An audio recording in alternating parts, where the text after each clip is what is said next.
उतरी अरे यार सीढ़ी तो बोला नहीं।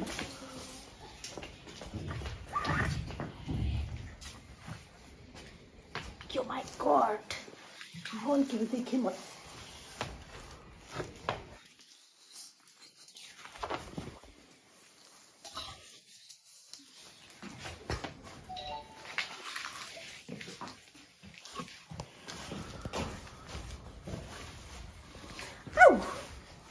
देखी मत लोग कुछ बना लो।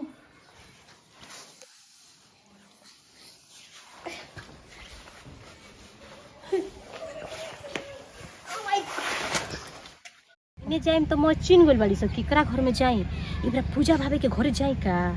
इससे न कि पैसा नहीं के हमारा भिरी है इबरा जाए के भाई के जन्मदिन में और कैसे हम गिफ्ट लेके जाए का करी।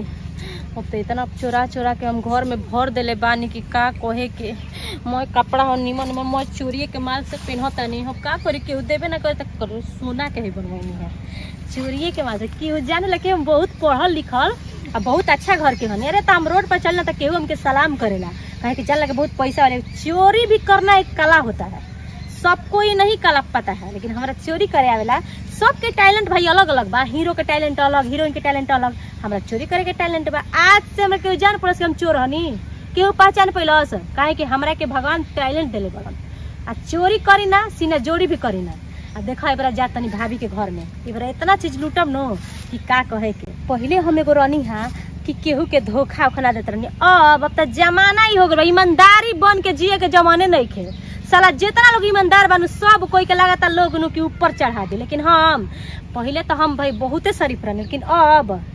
अरे जो पहले नहीं थी मैं आज हो गई धोखा खा खा के मैं भी धोखाबाज हो गई। अब मजा आला पर चोरी करे में यार ना हाथ मैल ना गोड़ में दर्द एकदम आराम से गाना चोरा और सूख के नींद सूत। तो चलो पूजा भाभी बस तैयार रह एबरा तहार घर लुटाई आ तोहरा पता भी ना चली मैं आ रही हूँ पूजा भाभी जी। बाप रे बाप कितना ठंडा लगता रे। अब नहा ली हनी तनी मेकअप लगा ली तना ठंडा भगवान बड़ी देखी जरन हम रोज घाट कर देना एबरा नहात रखे तो मारे कुहेसा चारों से घेर ले बना के तनी ठंडा लागो। अरे मेरे फूल तो नहीं थे लगा होगा लेकिन ये कर पगलन लेखा ठंडा कहता कि हम ही रह पता नहीं वो कहाँ गईली है।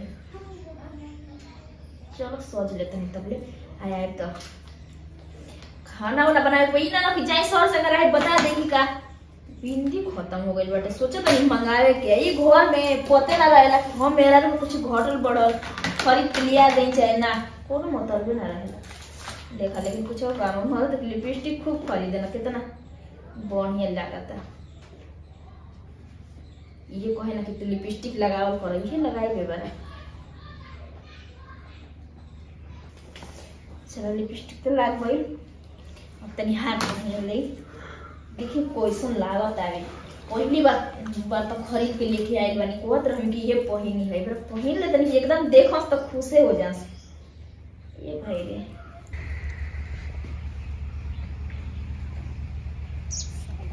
देखे मत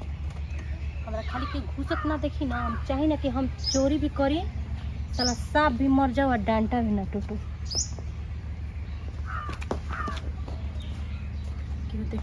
देखी मत एबरा सही में कुछ पैसा ना चोराई में कुछ ना ये हमारे पास गहना गुड़िया ना तो सही में एबरा तो हमारी इज्जत के धजिया उड़ जाए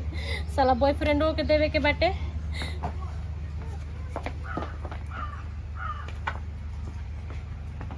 पहिन ले कुछ हो कहे पहिन ले तो इतना खुश हो जाए ठीक है टूटल बाटे इहो मरद ऐसन है ना देखा जे नगावे नहीं खे टूट के गिर गइल बाटे दुकान पर जाके नहीं ना सुनो बढ़िया से देखो कितना पैसा लगा करे दूसरा का वाला लेके आओ तनी तक पहले छोड़ दे क्या पूरी साला ये भगवान ये तो तू हमारे लॉटरी लगा देला हो पूरी साला होई देखो हो सोची भगवान हमारे साथ देवे लंगो पूरी का होई तो कम से कम साला 1 लाख 2 लाख से कम के ना होई ये तो लॉटरी लगा देला का भगवान जो भी देला दम छप्पर फाड़ के देवेला पहन के जाई का बॉडी में कोहे से सोने के पहन के आइल बिया अरे मोय क्रॉप दिया है ओए जियो गजब लगता है के बात नहीं साला ये तो पहन के जाए तो सही में मजा आ जाए। पहन के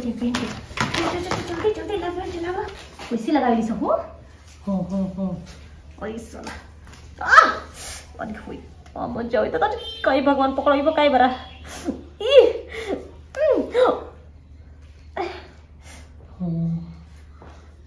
पहनी के भाग जाता नहीं क्यों देखो ना करी।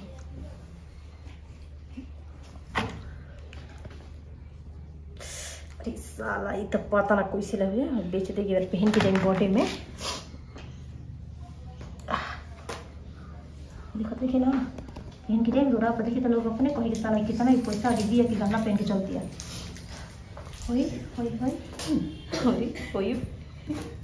ये तो बाहर है लोग कुछ नहीं के ना चली हो गई गाना में पहन ले चलो फिर भाई हम हारवा ये हो मने अगर जान जी इतना महंगा खरीद के लेके आइलो ना, अगर जान जी देवरा बिना मरले छोड़ियो ना क्यों आइलो तो ना रहलो घर में।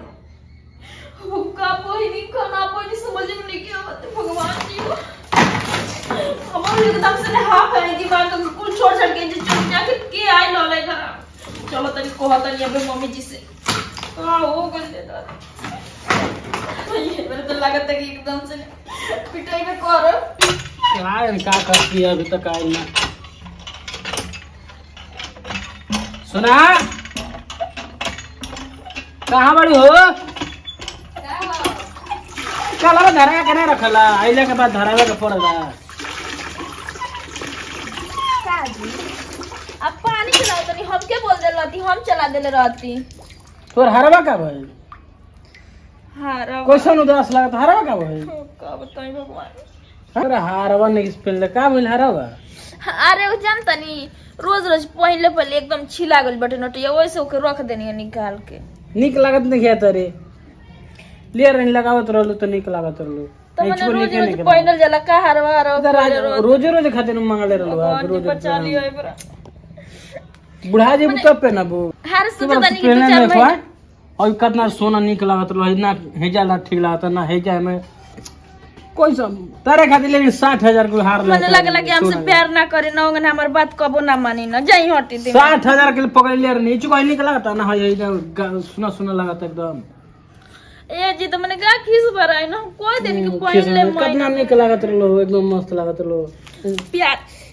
लगल ना गावे को कहीं का रस्सी बांध ले बनी रस्सी है देख धागा मंदिर पे का धागा है मंदिर पर का धागा को हाथ रहनी है ना। हां बोला क्या बनाई खाना ताजो नीचे हम जाना तनी क्यों उठा तनी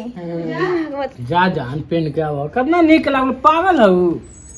जाना तनी क्यों उठे लगनी मारे मन का उठे लगनी 24 घंटा दिमाग में आपको बनल रहे लगा तो कितना निक लागत रहे जा दिन खराब लगी ना तो जो पेन के आवा ना जा मने हम बात ना मानी ना देहिए जर जला सोच कहीं तो हमरा निक लागल पहन लो तो आतार तो हिया जर जाला हमरा तो निक लागला हमके ना निक लागला ना तुझे पहन तो काहे के मंगैलू तब निक ना पहन ले 2-4 महीने के ना बाद जाल अगर प्यार करत हो कब तो मान जाए ना करत हो कब ना हम प्यार कर तू मां पेन के आवा जा ले अच्छा ठीक बा देखो तनी अभी पहन के आवा चुपचाप साला 60-70 हजार का हार किन के लेने पहने खाती अब बता ना बड़ा उदास है तो लगता निके नहीं खिलागत चाह तो देखो तो पहन के कोने के आवे के पानी